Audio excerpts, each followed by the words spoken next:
He is one of India's most well-known football stars. Dribbling on the football field comes easily to him. But will he be able to dribble his way around the intricacies of politics on his home turf or his home state of Sikkim? Joining me now, Bhaichung Bhutia, who needs no introduction. Sir, the first question is that your political plunge has been watched by a lot of people, and you recently merged your party with the SDF. How did that decision come about, and what is the future of the SDF and the opposition in Sikkim? See, I think Hamro Sikkim party, we started in 2018 towards the end, and we had only 6-7 months to fight election in 2019. And it was completely a new party. And the reason also why we started Hamro Sikkim was to give a new political party, a party for the youth, and also a clean political party, which is the people who started with me were all clean with no political baggage. And corruption obviously was one of the biggest issue in Sikkim. Apart from that, there were political, social and economical rights we have when we merged into India. So those were our things which we wanted to start, and we started it. But yes, in a place like Sikkim, a small population where we had only 3.5 lakh voters in 2019, it was very difficult when there are already two set regional parties been there for 15, 40 years, 30 years. So for a new party to come in and give a third front was a big challenge, and we saw that in 2019 vote share. And we were opposition 2019 against Chamling, sir, because he had SDF was ruling for 25 years. He was longest CM, and we wanted to give a new alternative, a new political party, and also bring in a parivartan. And we supported the current government which is in power, the SKM. And there were a lot of things which we liked about SKM before they came to power. But as soon as they came to power, things completely changed. First of all, when SKM fought the election, the current Chief Minister, Mr Golay, was not allowed to fight because he had just served a 1-year jail sentence on corruption charges. And he had come out and he was not fighting, and he did not fight the General State Assembly election 2019. So we were looking for somebody good, fresh and clean leader to come and lead the state, and that's why we supported SKM. We were in alliance with them, and we won the election. We brought down the SDF government. But as soon as the government was formed, the results were declared. Mr. Golay himself declared as CM, and through by-election, where he already had the majority, through by-election, 3 by-elections were held, and in three by-elections, 2 seats were given to BJP, where no national party, be it Congress or BJP, so far has been able to really win election on their own and win one or 2 seats on their own and come. So that is where I think we as opposition did not really like it, because we wanted to bring in good CM with a clean image, and it wasn't very difficult for us to really decide that we want to go and join Mr Chamling, who had done so much of good work in the last 25 years, and that's how we thought we'll merge the party completely into SDF. So now, obviously, we've seen regional parties. You mentioned national parties and regional parties. We've seen regional parties, really show their strength in places like Mizoram. It was the ZPM, a new regional party. Or even in other places, regional parties have been able to take on, especially in the northeastern states, and win elections. Yours, again, there is always a strong personalities. Mr. Chamling is a very strong political personality. You are a very big personality, not just in Sikkim, but across the country. How do personalities and politics usually clash? How do you think you will complement each other when you take on Mr. Prem Singh Tamang?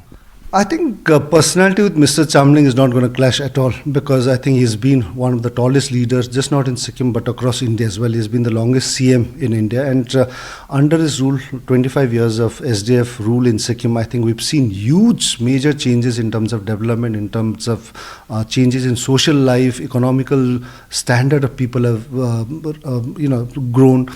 And also Sikkim, I think as a brand, as a state, as an organic state, has been branded just not in India but across the world. I think there have been a lot of great things. Tourism, I think, is in 25 years ago and after 25 years, I think one of the biggest people depend on tourism. I think the tourism sector has gone way big in Sikkim. So I don't think there would be any clash, because for me, I think it will be great honor to work under him, because I'm also new in terms of politics, and I think to work under a leadership like Mr. Chamling, who's got that experience, I think will be a great learning process for me as well.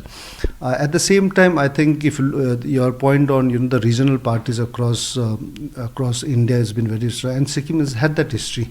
I think from the time 1975 is merged, I think just the first 5 years or 3 years, even that was also regional thing, but it's always been a regional centric state, and no national political parties in the last 40 years have been able to come into Sikkim and form the government. So I think Sikkim is completely a regional political state, and I think it's going to stay that for many, many years. So next question, Sikkim has just been through one of the worst flash floods, and we've seen the devastation. I was there to cover it. How do you think this is going to play out in the next elections? Because the Chief Minister has blamed the SDF government, including going on to say that the dam that was built, that actually breached in Chungtang, was built during the SDF rule. So while you talk about economy, while you talk about development, a lot of questions have been raised, especially on this point, that whether the environment, the locales of Sikkim and these dams, something that even the Chief Minister has raised. How do you respond to that? I think it's very unfortunate. Mr. Golay, within 3 days of flooding, he started doing politics on people who've died and who are missing as well. I think it's very unfortunate that he's trying to make the entire incident political.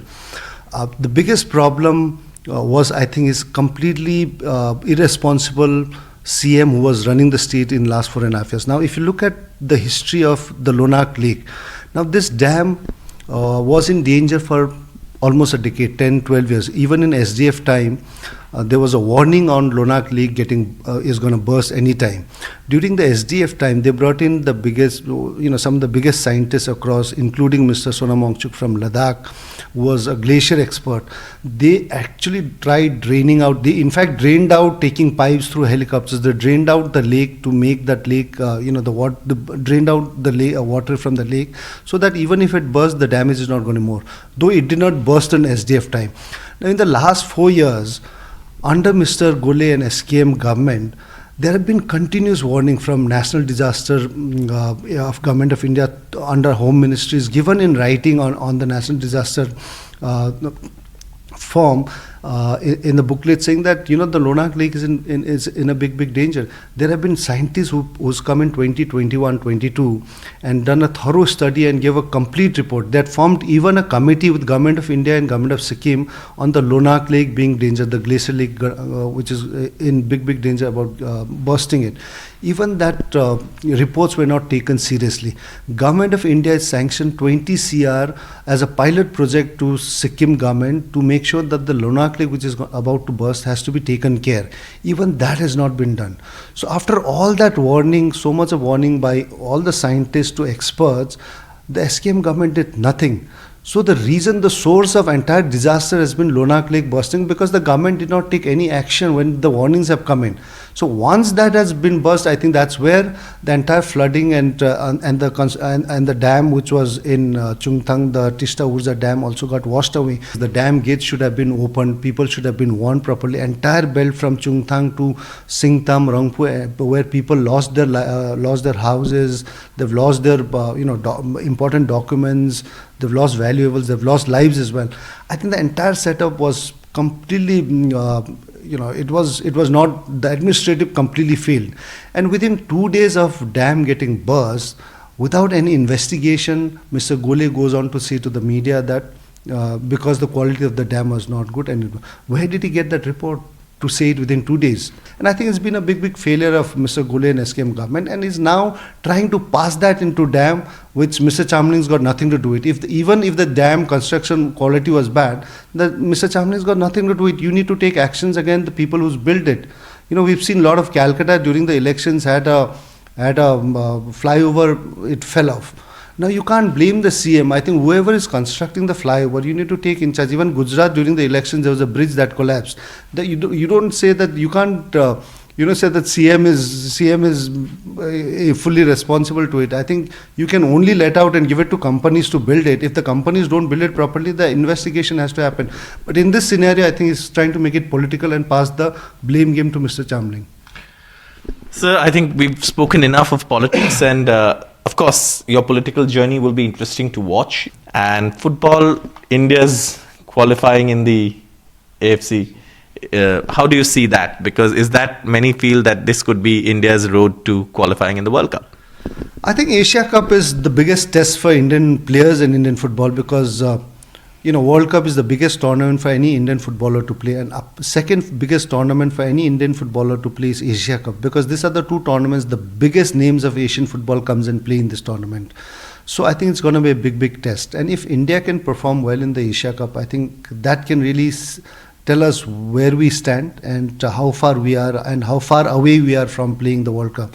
So I think if they can perform well in the Asia Cup, would be a big boost for Indian football. At the same time, we've been hearing about Asia Cup, and I've seen one or two statements of the national team coach.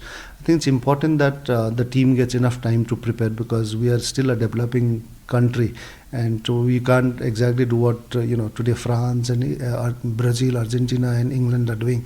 We need more time, we need more preparation, and I think that support has to be given to coach in terms of preparation and going to Asia Cup.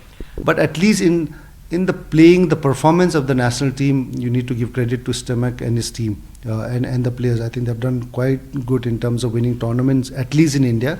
Outside India, the team has struggled a bit in terms of winning matches and winning tournament. We had 3 major tournaments in India which they played and they won it.